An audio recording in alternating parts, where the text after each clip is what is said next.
it tells me that the media right now is just so utterly corrupt because, listen, I watched it, and by the way, I was laughing out loud at a lot of this stuff, like AOC with not knowing that, RICO is a crime. Like you can't make this stuff up, right?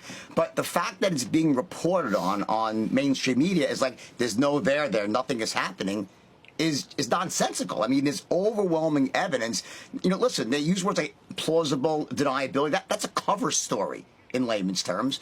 And you don't have 27 shell accounts and money moving back and forth through all these accounts. I know a little bit, unfortunately, about money laundering, and that's exactly what you do when you launder money, right? And then it comes back, and then it eventually makes some back to President Biden. But here's the thing. Even if it doesn't go back to Biden, it's still just as much of a crime. It includes the family, the Foreign Corrupt Practices Act, bribery charges. If you bribe the family, it's on him. And, I just don't understand, really. It makes no sense to me how the media could be so complicit in all this. But, it makes me long for the days back when I was a kid. I thought the media was a lot fairer back then. I don't know what's happened. It's insane. Well, you're not that old, Jordan. Don't act like that. The diamonds that are missing, the offshore accounts that are being blocked, the Porsches that are being driven home after dinners with billionaires, and the shell companies, I think they're counting 10 shell companies. This is literally how you money launder, is it not? You know about this.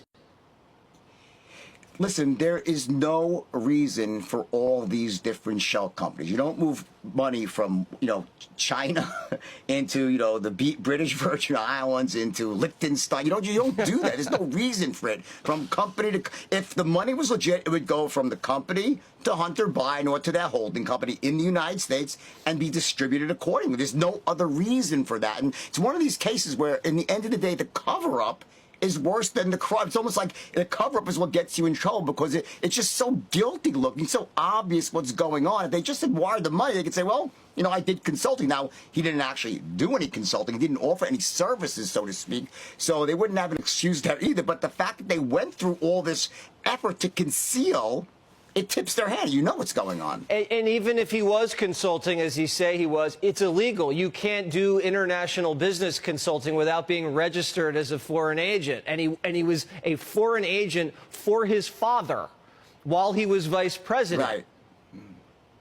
Right. I think he's safe there, Jesse, because I don't think he did any consulting. Do you think he actually did any consulting? That would be the cover story.